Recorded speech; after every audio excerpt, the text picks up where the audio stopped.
Hi. Last week நம்ம இந்த parallel சேனலில் வந்து மார்க்கெட் மூவ் ஆகிட்டுருக்குது. ஸோ இந்த சேனலில் வந்து சப்போர்ட் எடுக்கலாம், சப்போர்ட் எடுத்து திரும்பலாம். இல்லை இந்த சேனலில் வந்து கீழே பிரேக் அவுட் பண்ணுச்சு அப்படின்னா செல்லிங் திரும்பலாம்னு பார்த்துருந்தோம். ஸோ இப்போது மண்டே வந்து ஒரு நல்ல செல்லிங், செவ்வாய்க்கிழமை வந்து ஒரு கேப் அப் ஆகியும் செல்லிங் தான். ஸோ புதன்கிழமை நமக்கு மார்க்கெட் வந்து இந்த இடத்துல சப்போர்ட் எடுத்துருக்குது. 21,450 ரேஞ்சில் வந்து சப்போர்ட் எடுத்துருக்குது. ஸோ நம்ம 21,400 வரைக்குமே நமக்கு சப்போர்ட் இருக்குன்னு சொல்லி தான் லாஸ்ட் வீக் வீடியோவில் போட்டிருந்தோம். ஸோ 450 சப்போர்ட் எடுத்துகிட்டு அங்கேருந்து இந்த ஒரு கன்சால்டேஷன் ஜோனை வந்து பிரேக் பண்ணி ஃப்ரைடே வந்து க்ளோசிங் ஆகிருக்குது. ஸோ இங்கேருந்து இன்னும் வந்து மேலே போகுமா அப்படின்னா போகிறதுக்கு சான்சஸ் இருக்குது. ஸோ அதுக்கு முன்னாடி எங்கெங்கெல்லாம் ரெசிஸ்டன்ஸ் லெவல் இருக்குது அப்படின்னு சொல்லி பார்க்கலாம். ஸோ ஃபஸ்ட்டு ஓவரால் பிக்சர் வந்து இந்த பேரலல் சேனலில் தான் மூவ் ஆகுது. இந்த பேரலல் சேனலில் வந்து கீழே பிரேக் பண்ணாத வரைக்கும் பை ட்ரெண்டு தான். ஸ்விங் ட்ரேடுக்கு, லாங் டேர்ம் இன்வெஸ்ட்மெண்ட்டுக்கு அட்வைசபிள் கிடையாது. ஸ்விங் ட்ரேடுக்கு இந்த பேரலல் சேனலுக்குள்ளே நீங்கள் அக்குமுலேட் பண்ணி பையிங் செல்லிங் பண்ணிக்கலாம். ஸோ இந்த பேரலல் சேனலில் மேலே ஒரு நல்ல பிரேக் அவுட் ஆச்சுன்னா இன்னும் மேலே வேகமாக மூவ் ஆகிறதுக்கு சான்சஸ் இருக்குது. ஆனால் அதுக்கான வாய்ப்புகள் வந்து கம்மி தான். ஏன்னா ஆல்ரெடி வந்து 16 to 17% வந்து மார்க்கெட் நல்லா ரேலி ஆயிடுச்சு. ஸோ ஒரு கரெக்ஷன் வந்துட்டு தான் நெக்ஸ்ட்டு பை வந்து திரும்பும் நல்ல ரேலி கொடுக்குறதுக்கு. ஓகேங்களா? இப்போது நிஃப்டிக்கு ஸோ டெய்லியில் என்ன மாதிரியான சப்போர்ட் அண்ட் ரெசிஸ்டன்ஸ் லெவல் இருக்குங்கிறத பார்க்கலாம். அதுக்கு முன்னாடி நம்ம மந்த்லியில் ஒரு சேனல் வந்து போட்டிருந்தோம். So inverted head and shoulder pattern வந்து பிரேக் அவுட் ஆகிருக்கு. ஸோ அதில் வச்சு தான் நம்ம லாஸ்ட் மந்த்து கூட 21,850 ரெசிஸ்டன்ஸாக இருக்கும் அப்படின்னு சொல்லி சொல்லியிருந்தோம். ஸோ இதுதான் அந்த view, inverted head and shoulder pattern. So இதில் இந்த ரெசிஸ்டன்ஸை இன்னும் மார்க்கெட் பாஸ் பண்ணல. ஓகேங்களா? ரொம்ப நோட் பண்ணிக்கோங்க. இந்த ரெசிஸ்டன்ஸையே, ஃபஸ்ட் லெவல் ஆஃப் ரெசிஸ்டன்ஸையே இன்னும் பாஸ் பண்ணலை. இது வந்து இந்த மாதிரி ஒரு ட்ரெண்ட் லைனாக இருக்கிறதுனால லாஸ்ட் மந்த்தோட ஹையில் போய்கிட்டு இருக்குது, அவ்வளோதான். ஓகேங்களா? ஸோ 21,850 வந்து போன மாதம் தாண்டலை. இந்த மாதம் வந்து இந்த இதில் வந்து 22,000லேருந்து 22,050 அந்த ரேஞ்ச் வந்து ஃபஸ்ட் லெவல் ஆஃப் ரெசிஸ்டன்ஸ் இருக்குது. ஸோ இது ஓவரால் பிக்சர். ஸோ இந்த 22,050 வரும்போது ரொம்பவே கேர்ஃபுல்லாக இருக்கணும். சப்போஸ் அதையும் பிரேக் பண்ணுது அப்படின்னா நம்ம இயர்லி ஜனவரி 1 ஒரு வீடியோ போட்டிருப்பேன். ஸோ அதன் பிரகாரம் இந்த இடம் வந்து மேக்ஸிமம் ரெசிஸ்டன்ஸாக இருக்கும். ஒருவேளை 22,050 பிரேக் பண்ணுது அப்படின்னா மேக்ஸிமம் ரெசிஸ்டன்ஸு இந்த லெவல் ஆஃப் ரெசிஸ்டன்ஸ் ஆக்ட் ஆகும். ஸோ அது வந்து நமக்கு 22,450 22,500 வரைக்கும் இருக்குது. ஓகேங்களா? என்னை பொறுத்தட்டு மேக்ஸிமம் ரேஞ்சு வந்து 22,500 இருக்கிறதுக்கு சான்சஸ் இருக்குது. ஸோ அதனால் ஹையர் லெவலில் ரொம்பவே எச்சரிக்கையாக இருக்கணும். ஸோ இந்த கன்சல்டேஷன் ஜோன் தான். ஸோ 21,490 இல்லை 500, அதில் வந்து 21,800 இந்த ரேஞ்சுக்குள்ளே தான் ட்ராவல் பண்ணியிருந்தது. ஸோ ஃப்ரைடே வந்து அதை பிரேக் பண்ணியிருக்குது. ஓகேங்களா? பிரேக் பண்ணியிருக்கு. பட் ஒரு full open and close positive candle வரல. ஓகே, இருந்தாலும் பிரேக் பண்ணியிருக்கிறதுனால கொஞ்சம் நமக்கு அப்சைடு போகிறதுக்கு சான்சஸ் இருக்குது. ஸோ ஃபஸ்ட்டு 21,930 ஏற்கனவே இருக்கிற ஆல் டைம் ஹை, இது வந்து ஒரு ரெசிஸ்டன்ஸு. 930 பிரேக் பண்ணும்போது 22,000 வந்து நமக்கு சைக்காலஜிக்கல் ரெசிஸ்டன்ஸு. ஓகேங்களா? ஸோ ப்ளஸ் நமக்கு அங்கே மந்த்லி வியூவில் பார்க்கும்போது வர்ற ரெசிஸ்டன்ஸும் 22,000 தான். ஸோ அந்த இடத்துல ரொம்ப கேர்ஃபுல்லாக இருக்கணும். சப்போஸ் 22,000 ஒரு நல்லா பிரேக் பண்ணிச்சுன்னா தான் நமக்கு நெக்ஸ்ட்டு இந்த ரெசிஸ்டன்ஸு, இந்த பேரலல் சேனலோட ரெசிஸ்டன்ஸு ஆக்ட் ஆகும். ஓகேங்களா? நான் லெவல் சொல்கிறத விட நீங்கள் வந்து இந்த மாதிரி ஒரு பேரலல் சேனல் நீங்களும் ட்ரேடிங் வியூவில் போட்டுக்கிட்டீங்க அப்படின்னா உங்களுக்கு இன்னுமே வந்து ஈஸியாக இருக்கும். ஓகேங்களா?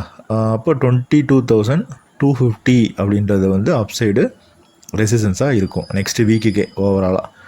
ஸோ சப்போஸ் 22,250 மேலே போகிறதுக்கு வாய்ப்புகள் குறைவு தான் அடுத்த வீக்கு. சப்போஸ் போச்சு அப்படின்னா 22,500 வந்து மேக்ஸிமம் டார்கெட்.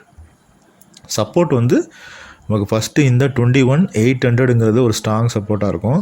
21,800 பிரேக் பண்ணும்போது தான் அகைன் வந்து இந்த கன்சால்டேஷன் ஜோனுக்குள்ளே மார்க்கெட் திரும்பிடும். ஸோ அகெயின் திரும்பி இந்த பேரலல் சேனலை பிரேக் பண்ணும்போது தான் நீங்கள் செல்லிங் சைடே ஃபோக்கஸ் பண்ணணும். புரியுதுங்களா?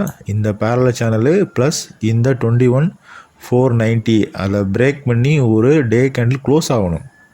இங்கெல்லாம் வந்து பிரேக் பண்ணி கீழே போயிருக்குது, ஆனால் சப்போர்ட் எடுத்து உள்ளே க்ளோஸ் ஆகிடுச்சு. ஸோ அந்த மாதிரி பிரேக் பண்ணி க்ளோஸ் பண்ணும்போது தான் செல்லிங்க்கு ஃபோக்கஸ் பண்ணணும். அது வரைக்கும் செல்லிங்க்கு ஃபோக்கஸ் பண்ணாதீங்க. ஸோ மேபி ஒரு 22,250 வரும்போது டேர்ன் ஆகுதுன்னா நீங்கள் ஃபோக்கஸ் பண்ணலாம். சப்போர்ட்டாக வந்து இந்த லெவல்லாம் இருக்கும். ஸோ இந்த லெவல்லாம் பிரேக் பண்ணி கீழே வர வரைக்கும் வெயிட் பண்ணலாம். இல்லை இங்கேருந்து திரும்புது அப்படின்னா நீங்கள் பொசிஷனை கட் பண்ணிடணும், செல் பொசிஷனை.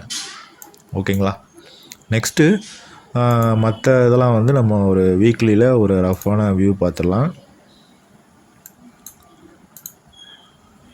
பேங்க் நிஃப்டி இந்த இடத்துல பிரேக் அவுட் ஆகிருந்தது, அப்புறம் ஃபால்ஸ் பிரேக் அவுட்டு, அப்புறம் மறுபடியும் பிரேக் அவுட்டு, அப்புறம் ஓப்பன் க்ளோஸ் வந்திருக்குது, ஆனால் நெகட்டிவ் கேண்டிலு. ஸோ அதனால் செல்லிங். ஓகேங்களா? சிம்பிள், இவ்வளோ தான்.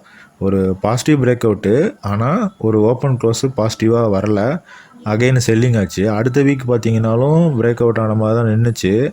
அடுத்த கேண்டில் வந்து பார்த்தீங்கன்னா உங்களுக்கு பாசிட்டிவாக வரல, அதனால் நெக்ஸ்ட் வீக்கு செல்லிங் ஆயிடுச்சு. ஸோ பேங்க் நிஃப்டியை பொறுத்த மட்டும் 48,450 48,450க்கு மேலே ஒரு டே கேண்டில் அட்லீஸ்ட்டு க்ளோஸ் ஆகணும். க்ளோஸ் ஆனால் தான் நெக்ஸ்ட் லெவல் மேலே போவோம். கீழே செல்லிங் அப்படின்னா நமக்கு 46,900 அப்படின்றது வந்து ஒரு சப்போர்ட்டாக இருக்குது. இந்த 46,900 பிரேக் பண்ணாலும் 46,350 அப்படின்றது வந்து ஒரு ஸ்ட்ராங் சப்போர்ட்டாக இருக்கும். இந்த 46,350 எப்போ ஒரு டே கேண்டிலோ இல்லை வீக்லி கேண்டிலோ க்ளோஸ் ஆகுதோ அப்போ தான் நெக்ஸ்ட் லெவல் செல்லிங் வரும். அது வரைக்கும் இது சைட்வேஸில் ஆகிட்டு மேலே பிரேக் ஆகுதா இல்லை கீழே பிரேக் ஆகுதான்னு பார்த்துட்டு தான் நம்ம வந்து பொசிஷனை வந்து எடுக்க முடியும்.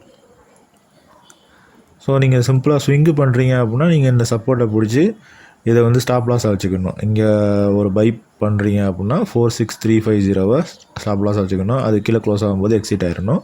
இல்லை இங்கேருந்து ரிவர்சல் ஆகுது அப்படின்னா அகெயின் நம்ம 450 வரைக்கும் 450 வரைக்கும் டார்கெட் வச்சுக்கலாம். ஐடிக்கு நம்ம சேம் இதே வியூ தான் நம்ம லாஸ்ட் வீக் ஐடி செக்டாரை நம்ம பார்த்துருந்தோம். ஸோ இந்த 34,400 வந்து ஒரு சப்போர்ட்டாக இருக்குது. ஸோ இங்கேருந்து 3590 இந்த சைடுவேஸை வந்து நீங்கள் ரேஞ்ச் பவுண்டில் ஒரு ஸ்விங்கு வந்து ட்ரேட் பண்ணலாம் அப்படின்னு சொல்லி பார்த்துருந்தோம். அகெயின் இப்போ IT result TCS Infy result வந்துச்சு. ஸோ அதை பாசிட்டிவாக எடுத்துக்கிட்டு இந்த 3590 வந்து பிரேக் அவுட் பண்ணி ஃப்ரைடே க்ளோஸ் ஆகிருக்குது. ஸோ இந்த 3690 ஒரு ஸ்ட்ராங் ரெசிஸ்டன்ஸ் இருக்குது ஐடிக்கு. சப்போஸ் இந்த 3690 பிரேக் பண்ணிச்சு அப்படின்னா ஐடி செக்டார் ஃபோக்கஸ் பண்ணுங்கள். ஸ்பெசிஃபிக்காக ஸ்டாக் சூஸ் பண்ண முடியல அப்படின்னாலும் ஐடி பீஸை வந்து பை பண்ணுங்கள். இங்கேருந்து நமக்கு 39,450 ஒரு 6 to 7% வந்து ப்ராஃபிட்டை எக்ஸ்பெக்ட் பண்ணலாம். 3690 பிரேக் பண்ணி ஒரு டே கேண்டில் க்ளோஸ் ஆனால். ஓகேங்களா? பேங்க் நிஃப்டி சைட்வேஸில் போய்கிட்டு இருக்குது. ஸோ அந்த பிஎஸ்யூ ஃபினான்ஸ் எல்லாமே வந்து பார்த்திங்கன்னா கிட்டத்தட்ட ஒரு சைட்வேஸ் தான். ஆனால் பேங்க் நிஃப்டி வந்து ஒரு வீக்லியில் வந்து ஒரு ரெட் கேண்டில் போட்டிருக்குது. ஆனால் பிஎஸ்யூ பேங்க் பார்த்திங்க அப்படின்னா ஒரு நல்ல ஹேமர் கேண்டில் போட்டிருக்குது. ஸோ இதை வந்து நம்ம ஒரு கப் அண்ட் ஹேண்டில் பேட்டர்னாக பார்க்கலாம். ஸோ இந்த கப்பு இது வந்து ஹேண்டிலாக பார்க்கலாம். சப்போஸ் இந்த லெவலை பிரேக் பண்ணிச்சு அப்படின்னா, அதாவது நெக்ஸ்ட்டு வீக் பார்த்திங்க அப்படின்னா நமக்கு ஒரு 6,000 வச்சுக்கோங்களேன். ஸோ 6,000 பிரேக் பண்ணிச்சு அப்படின்னா அகெயின் 6450 இந்த கப் அண்ட் கேண்டிலோட டார்கெட்டு 6450 வரைக்கும் மூவ் ஆகும். என்ன சார் 450 பாயிண்ட் தானே அப்படின்னு பார்த்தீங்க அப்படின்னா பெர்சன்டேஜில் பார்த்தீங்கன்னா அது வந்து கிட்டத்தட்ட ஒரு 8% வந்து அப்சைடு போகிறதுக்கு பாசிபிலிட்டிஸ் இருக்குது. ஸோ பிஎஸ்யூவில் நல்லா வேகமாக மூவ் ஆகிற stock Canara bank, state bank. So இந்த மாதிரி செலக்டிவாக ஸ்டாக்கை சூஸ் பண்ணிங்க அப்படின்னா, அதாவது 6,000க்கு மேலே பிரேக் அவுட் ஆகும்போது சூஸ் பண்ணிங்க அப்படின்னா ஒரு 8% ரிட்டர்ன் வந்து எதிர்பார்க்கலாம். நெக்ஸ்ட்டு மீடியாவில் நம்ம ரொம்ப நாளாக எக்ஸ்பெக்ட் பண்ணிகிட்டு இருக்கிற இந்த ட்ரெண்டை வந்து பிரேக் பண்ணவே மாட்டேங்குது. பாசிட்டிவ் ஆகுது, நெக்ஸ்ட்டு செல்லிங் ஆகுது. ஸோ அதனால் 2500 அப்படின்னு சொல்லியிருந்தோம். இந்த 2500க்கு மேலே வீக்லியில் க்ளோசிங் வந்தால் மட்டும் நம்ம மீடியா செக்டாரை ஃபோக்கஸ் பண்ணணும். அது வரைக்கும் வாட்ச் பண்ணுங்கள். இதை பிரேக் பண்ணுச்சு அப்படின்னா ஒரு 15% ப்ராஃபிட் வந்து நம்ம எக்ஸ்பெக்ட் பண்ணலாம் அப்சைடு மீடியா.